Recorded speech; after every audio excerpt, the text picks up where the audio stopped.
Jangan lupa subscribe YouTube channel Metro TV News dan pastikan untuk menyalakan lonceng notifikasinya.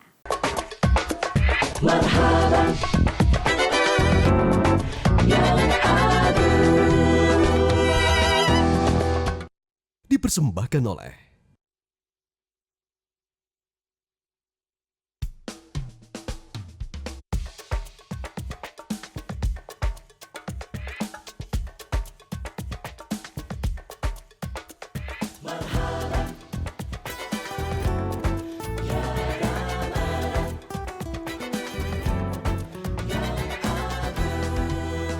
Tamu agung telah tiba, sapa kita dengan setia, janjikan ampunan dosa, bukakan pintu surga. Ramadan ya Ramadan, bulan nan penuh berkah, rindu kami tak tertahankan, beribadah penuh gairah. Adakah kita berdiam saja, biarkan dia berlalu percuma, iman hanya ucapan belaka, tanpa amalan secara nyata. Wahai kaum beriman, bangkitlah rebut kebenaran, mari isi bulan suci Ramadan, bangun peradaban berkemajuan.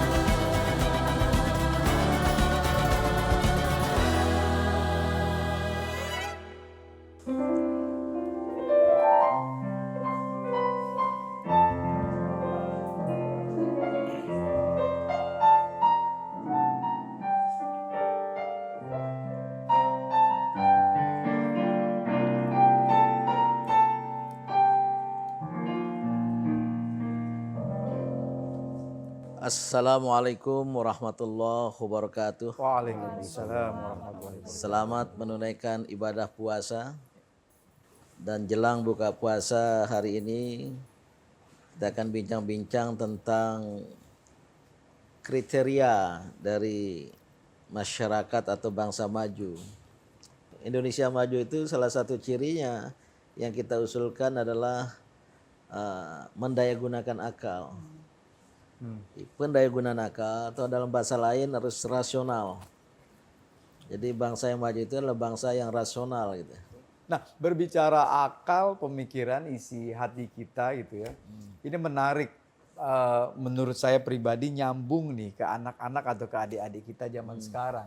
Yang setiap pembahasan harus pakai logika gitu kan. Masuk logika gak nih gitu ya. Nah, bagaimana menjelaskan hal itu kepada, termasuk juga buat diri saya juga. Mungkin bagus kita mulai dengan memahami tentang akal. Nah, akal dalam pandangan Islam itu adalah potensi atau kekuatan manusia. Ya. Bahkan seorang mufassir besar, ya, mantan Syekh Al-Azhar, Al-Maraghi, itu menjelaskan bahwa dalam diri manusia itu ada 3 kekuatan yang bersifat dasar, yang melekat pada dirinya dan merupakan bawaan dari kelahiran. Yang pertama disebut al-ghorizah, yaitu kekuatan instingtif, kekuatan naluriah. Maka kekuatan naluriah dalam bahasa Arabnya al-ghorizah. Yang kedua, kata Al-Maraghi itu manusia punya al-hawas, kekuatan indrawi, ya. Penglihatan, pendengaran, penciuman, perabaan, bahkan ada yang keenam itu. Indra keenam. Iya, indra keenam, extrasensory perception. Ya, semacam intuisi, semacam kalbu. Ya. Nah, ada kekuatan yang ketiga, potensi insani ketiga, itulah al-aqlu. Al-aqlu ini akal yang ada dalam diri manusia yang berfungsi evaluatif, menilai ya, mana yang baik, mana yang tidak baik, mana yang indah, mana yang tidak indah, khususnya antara baik dan salah, itu akal. Seandainya manusia menggunakan atau mendayagunakan ketiga potensi-potensi insani yang dibawa dari kelahiran ini, ya, sebenarnya cukup bagi manusia untuk sampai kepada kebenaran. Masya Allah. Ya. Namun karena ada kekuatan lain dalam diri manusia, itu al-hawa. Terganggu Nafsu, tuh. nafsu. Yang bahasa Indonesia hawa nafsu. Ya sebenarnya penting bagi manusia tapi harus disalurkan secara sewajarnya. Tidak melampaui batas dan tidak melanggar. Manusia ini ya berjuang antara tadi potensi insani, ya hidayah. Menurut Al-Maraghi tadi, 3 hal tadi itu hidayah. Itulah hidayah pertama dari lahir. Ada hidayah kedua, itu di luar diri manusia, berupa wahyu. Oh, itu udah pilihan itu. Ya, dari Allah langsung. Ya. Betul. Nabi dan Ya, hudal linnas. Ya. Ya. Maka Al-Quran itu hudal linnas. Ya. Dengan demikian, ya, manusia perlu mengacu pada hidayah pertama dalam dirinya, dengan juga mengacu pada hidayah kedua. Ada hidayah ketiga, Adalah. itu hidayah taufik. Jadi kalau manusia ingin berbuat baik, langsung Allah memberikan taufiknya. Jadi kalau seseorang berniat baik, mau datang ke masjid, langsung Allah datangkan taufiknya. Itu indahnya Islam, Masya Allah. Bagaimana Milenial. tokoh milenial yang lahir di Arab Saudi? Maka tadi itu. Iya, pertanyaannya sebenarnya begini. Banyak sekali di dalam ayat Al-Quran itu kan yang mengatakan tentang berpikir. Dari afala taqilun, afala tadhakkarun, afala tatafakkarun. Kenapa nih di dalam Al-Quran selalu disebutkan tentang berpikir, berpikir, dan berpikir? Kita jawab segmen kedua nanti. Nah, cakep.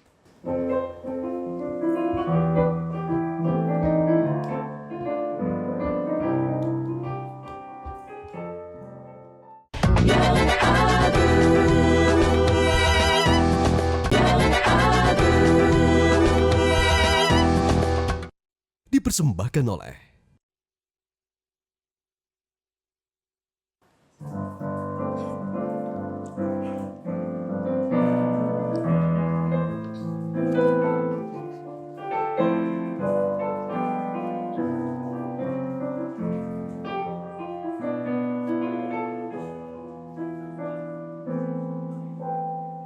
Ya, memang banyak sekali dalam Al-Quran itu ayat-ayat yang berhubungan dengan akal, yang selalu diungkapkan oleh Allah dalam nada retorik.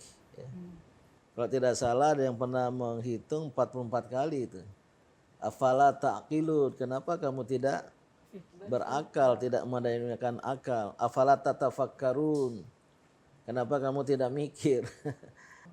Nah, ini menunjukkan betapa pentingnya pendayagunaan akal yang sudah diberikan oleh Allah dalam diri kita sebagai hidayahnya, sebagai karunia-Nya, maka seharusnya kita daya gunakan. Gitu.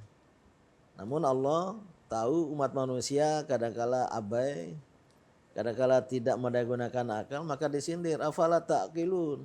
Tapi ada yang tidak langsung menyebut akal, atau kita tidak langsung diperintahkan untuk menggunakan akal. Tapi sesungguhnya perintah di dalamnya adalah kita harus menggunakan akal. Ayat yang pertama misalnya, Iqra' bismi rabbikal ladzi khalaq. Ini sebetulnya kan perintah membaca. Ketika membaca itu kan tidak hanya dengan mata kita, dengan hati kita, tapi juga yang paling penting kan akal pikiran. Itu satu. Kira-kira ini diuraikan bisa panjang lebar. Manusia ini sebagai khalifah fil ardh berarti harus mendayagunakan seluruh sumber daya kehidupan ini untuk sebesar-besar kemajuan. Kemajuan makhluk di bumi itu. Nah, ketika dia harus memanfaatkan, mendayagunakan semua itu nggak bisa kalau nggak pakai akal. Betul. Ilmu pengetahuan digali itu semua kan harus pakai akal. Nah, ilmu pengetahuanlah yang kemudian bisa melahirkan macam-macam. Yang semuanya adalah untuk digunakan makhluk Tuhan di bumi ini. Nah, berarti kan luar biasa karunia akal dan itu harus digunakan. Nah, untuk menggunakan akal secara maksimal itu kan harus dididik. Harus ada pendidikan. Dilatih. Ya. Karena itu founding fathers kita di situ ada poin mencerdaskan kehidupan bangsa. Itu berarti kan satu poin luar biasa. Iya, pendayagunaan akal itu akan berujung pada kebaikan. Seharusnya. Iya, berpikir menggunakan akal secara mendalam karena akal punya fungsi pembeda, fungsi furqan, evaluatif, mengevaluasi ini baik, ini tidak baik. Hasilnya itu memenangkan kebaikan. Akhirnya mendorong manusia untuk berbuat baik. Kalau seandainya manusia berbuat jahat, itu lebih karena dorongan hawa. Nah, itu. Hawa nafsu tadi itu yang mengalahkan akal. Tadi Cak Coy bagus sekali ya. Walaupun tidak afala taqilun dengan perintah pertama iqra, bacalah itu nggak mungkin bisa membaca kalau tanpa menggunakan akal. Karena Muhammad sebelum jadi nabi itu pada malam-malam ya di Gua Hira melihat alam sekitarnya, melihat kota Mekah, masyarakat jahil yang penuh dengan kejaliahan. Ya. Kira-kira datanglah Jibril, Iqra, teruskanlah ya Muhammad, bacalah fenomena alam itu. Bacalah realitas masyarakat yang bergelimang dengan hawa nafsu. Nah, maka afala taqilun. Nah, tapi masih ada kelanjutannya. Nah, Iqra dalam rangka membaca dengan pakai akal kita itu. Ada kerangkanya, Bismi Rabbika. ya. Dengan nama Tuhanmu. Jadi tidak boleh liar, ada nilai di sini. Supaya hasil produk ilmu pengetahuan yang digali dari otak itu atas dasar belajar dari ini sampai itu bermanfaat, tidak menghancurkan, tapi mensejahterakan, memakmurkan, bukan menghancurkan. Jadi ada kerangkanya. Iqra bismi rabbika. Iya. Biasanya sering kita dengar, semakin akal diolah, kita menjadi manusia yang cerdas, akhirnya sering lalai untuk urusan agama. Karena semakin akal tinggi akan bertolak belakang dengan Akal agama. manusia itu terbatas. Karena manusia sebagai makhluk adalah ciptaan yang terbatas. Maka kekuatannya pun terbatas. Kita diperintahkan untuk berakal, menggunakan akal, berpikir. Itu ada batas-batasnya. Oke. Karena kalau terus menerus bisa kehilangan arah, apalagi tanpa nama Tuhan, tanpa Allah, tanpa bimbingan wahyu, Bablasan. apalagi karena dorongan hawa nafsu, maka manusia akan terjebak ke dalam kesesatan, sesat pikir, gagal paham, ada sering gitu ya. Gagal paham. Gagal paham karena tidak menggunakan akal secara sebenar-benarnya, secara proporsional, dan terutama tadi penggunaan akal bagus sekali itu. Bismi rabbika. Bismi Rabbik, dengan nama Tuhanmu, tetap berpegang teguh pada nilai-nilai kebenaran, nilai-nilai moral yang berasal dari Allah Subhanahu wa taala.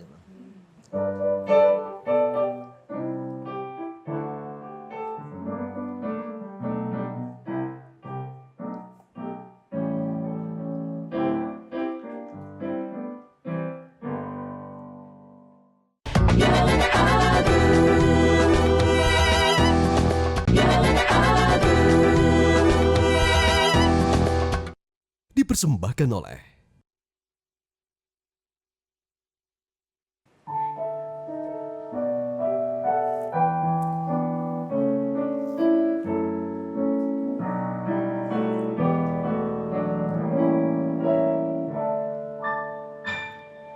Iya Pak Din, tadi meneruskan dari Mas Ramzi tadi. Bagaimana kita menyikapi hawa nafsu yang terus saja mengatakan bahwa akal kan logika tuh, kadang-kadang agama itu kan nggak pakai logika tapi pakai iman gitu. Jadi bagaimana kita menyikapi hal itu dan bagaimana kita di bulan yang penuh kemuliaan, penuh kebahagiaan ini untuk mengkontrol itu semuanya. Ada hadis ad-din huwal aqlu. Agama itu adalah akal pikir, adalah berarti sangat cocok bagi orang yang berakal. Bahwa didasari pada iman, jelas itu dasar agama. Adanya keimanan, keyakinan dalam Islam pada Allah Subhanahu wa taala, rasulnya, kitabnya, malaikat dan juga hari akhir. Dan oleh karena itu agama ini agama yang sangat rasional. Silakan dibedah ayat-ayat Al-Quran, ajaran-ajaran Islam dari sudut manapun sangat-sangat rasional. Maka banyak orientalis bahkan sekalipun ya, yang setelah mempelajari Islam secara ilmiah meluk Islam dia. Nah, jadi kalau seorang manusia kita merasa sudah berpikir menggunakan akal, sudah menggunakan rasio dan bersifat rasional itu kadang-kadang belum tentu itu ya. Karena ketika manusia menggunakan akalnya, gangguan hawa nafsu itu selalu datang. Nah, itu ya. Dia berada Beriringan. secara intrinsik terdapat dalam diri manusia. Maka manusia ini sebenarnya berada pada tarik menarik dua kekuatan, hidayah tadi naluri, indrawi, akal, dan hawa. Iya. Hawa nafsu tarik menarik. Ya. Nah kita ini diminta untuk mengatasi masalah kemenduaan kita ini, ambivalensi ini, untuk mewujudkan Indonesia maju atau kehidupan kemasyarakatan, kebangsaan dan kenegaraan kita yang maju itu salah satu ya, walaupun tidak harus yang pertama adalah pendayagunaan akal. Harus menjadi bangsa yang rasional dalam mencari solusi terhadap apapun yang kita hadapi. Kedepankanlah akal pikiran yang nanti muaranya ilmu pengetahuan. Hasil dari pendayagunaan akal, afala taqilun, afala tatafakkarun adalah science and technology. Maka bangsa maju adalah bangsa yang bertumpu pada ilmu pengetahuan dan teknologi. Luar biasa sekarang ya, kita berkomunikasi dengan teknologi maju ini. Itu salah satu ciri bangsa yang maju. Tapi semua karena ilmu pengetahuan itu tadi juga Prof, memang kita semua harus kembali lagi ke Al-Quran, akhirnya begitu ya Prof ya. Walaupun perutnya lapar lagi puasa. Jadi pertama kita mendayagunakan akal karena perintah Al-Quran. Iya. Ya, afala taqilun, afala tatafakkarun. Tapi ketika kita mendayagunakan akal, jangan tinggalkan Al-Quran. Iya. Ya. Nah, Karena maka ilmu pengetahuan yang perlu kita bangun ya, iya. menjadi scientific based society, menjadi bangsa yang bertumpu pada ilmu pengetahuan karena akal pikiran, karena membaca ya. Maka ya kita jangan meninggalkan teratak Al-Quran itu sendiri. Seni bukan hanya untuk seni Mas Luki. Nah, tapi kalau menggunakan akal pikiran bertumpu pada hidayah, seni untuk ibadah, seni untuk dakwah. Nanti ada topik sendiri, kita tidak bahas sekarang. Ada hal yang menarik yang tadi saya sempat berpikir, saya ambil contoh, ada misalnya pemirsa, ada adik kita atau anak kita, secara akal, secara agama sudah tertata dengan rapi. Dari orang tua dan dari dorongan dirinya sendiri. Tapi memang ternyata faktor circle atau faktor lingkungan itu sangat berpengaruh yang bisa merubah itu orang atau diri kita sendiri. Bagaimana Prof melihat hal itu? Itu hadis itu ya. Pada dasarnya manusia dilahirkan atas fitrah. Dasar Kullu mauludin yuladu alal fitrah. Fitrah kemanusiaan ya, yang suci bersih seperti kertas putih tak bernoda, kain putih tak bernoda. Fa abawahu yumajjisani wa yunassirani wa yuhawidani. Kedua orang tuanya lah yang bisa membawa sang anak keluar dari fitrah kemanusiaan, keluar dari akidah Islamiyah, dan akhirnya tidak beriman kepada Allah Subhanahu wa taala, tidak bertauhid kepada Allah Subhanahu wa taala. Faktor ajar menentukan. Orang tua, lingkungan yang membawa manusia ya, termasuk untuk tidak berakal ya. Karena pengaruh-pengaruh irrasionalitas. Lawan rasionalitas itu kan irrasionalitas. Itulah yang membawa ya, kemunduran. Dan oleh karena itu rasionalitas, pendayagunaan akal adalah ciri manusia modern, adalah ciri bangsa maju. Dan dengan demikian, dengan akal pikiran yang bermuara pada ilmu pengetahuan teknologi, inilah yang akan mendorong dan menjadi prasyarat Indonesia maju atau bangsa yang berkemajuan. Masya Allah. Indah sekali ya agama kita, Masya Allah.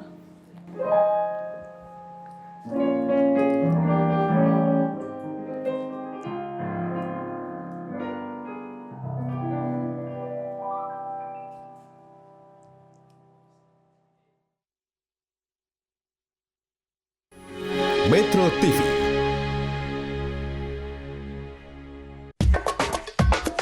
Marhaban